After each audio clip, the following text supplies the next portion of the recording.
Welcome back, Scouts. I've got to make a video about Balatro, right? If you haven't played Balatro yet, run as far as you can away from this video immediately, because this game will consume your soul. Okay, you were warned. This game is so addicting, I bought it 4 different times. I own it on Steam, PlayStation, Xbox, and my phone. And what is it about Balatro that creates this endless vortex of lost time? Balatro is a roguelike card game loosely based on poker. Extremely loosely based, like in the same way the Texas Chainsaw Massacre is based on a true story. Like, you really don't even need to understand poker to play this game.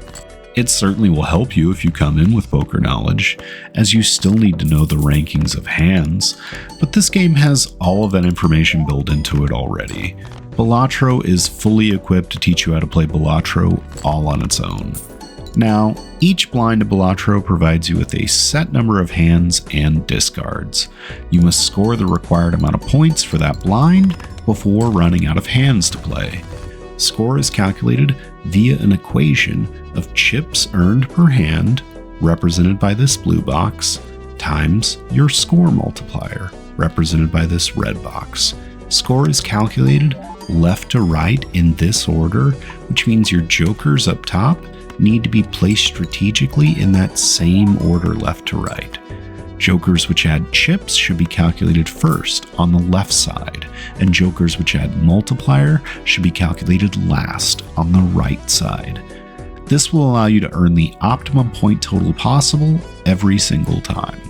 Now, when you play a run of Balatro, there are 3 blinds to an ante and 8 antes to a typical run.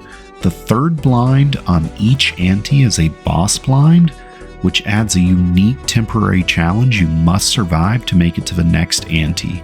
These can sometimes be run killers, but you do have the ability to re-roll boss blinds depending on your RNG that run. And how does all of this combine to create a vortex which sucks you in? Well, as you play, Balatro allows you to build your deck each run with a vast array of playstyles to choose from. In between rounds, you could purchase jokers from the shop, which add various modifiers to your deck. These are generally the most powerful upgrades you can get, and they add effects like bonus chips, more multipliers, or even just ways to earn more money. Other things you can purchase from the shop include Arcana cards, which provide various positive boosts, like adding cards to your deck or enhancing cards that you already have. Another option is Hex cards, which provide a huge chance at a gamble, as they often offer to delete jokers for you, but they can potentially add massive upgrades to an existing joker if you decide to take that gamble. I usually only take Hex cards near the beginning of a run, and I play it safer towards the end. Another option you have is Planet cards. Planet cards allow you to upgrade that base score on specific hands, allowing you to target your build toward whatever hand you prefer: flushes, 3 of a kinds, full houses, you name it. And lastly, in the shop, you might spot these vouchers here in the corner, which provide potentially game-changing alterations to your deck, like more discards or guaranteed planet card pulls from booster packs. Vouchers can be well worth the investment, but grab them quickly because they rotate every ante. All of these options give the player a massive amount of freedom to build their deck in whatever way their heart desires.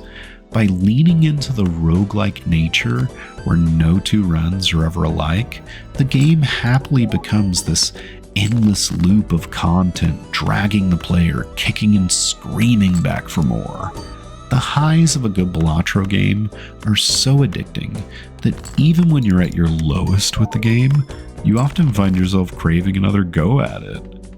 And so you start a run and you beat the high score, you buy new upgrades, and then maybe you beat the next high score and you try to survive as long as you possibly can until you fail miserably, and then start all over, and it's different every single time.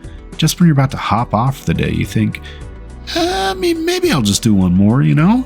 Sometimes I'll even restart the run over and over again until I get the perfect reward for skipping blinds, because even that is RNG based.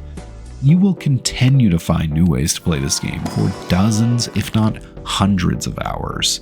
For example, I oftentimes prefer to build myself towards a high card deck, which means I don't have to get lucky fishing for bigger hands like flushes or straights.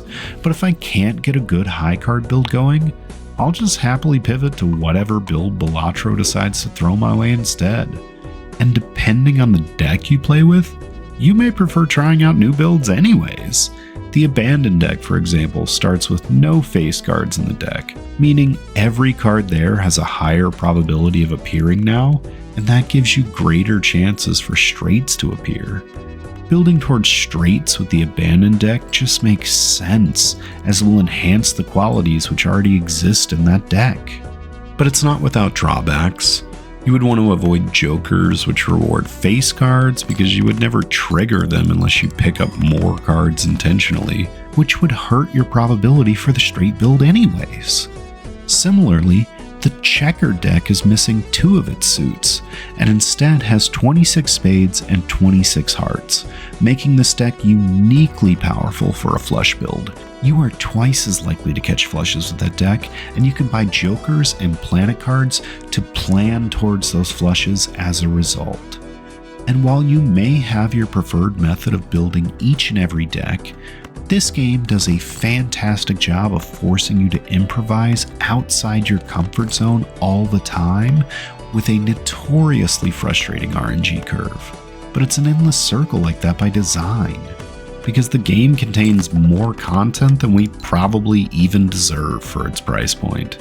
150 jokers to unlock, 15 base decks in the game, 20 plus challenge decks on top of that, 8 different difficulties unlocked independently for every single deck.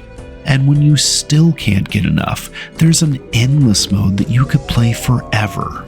Some people might even consider this to be the greatest roguelike of all time. If there is a Mount Rushmore for roguelikes, Balatro has made it up there for sure. So for the love of God, if you haven't played it yet, run while you still can. I'm just kidding.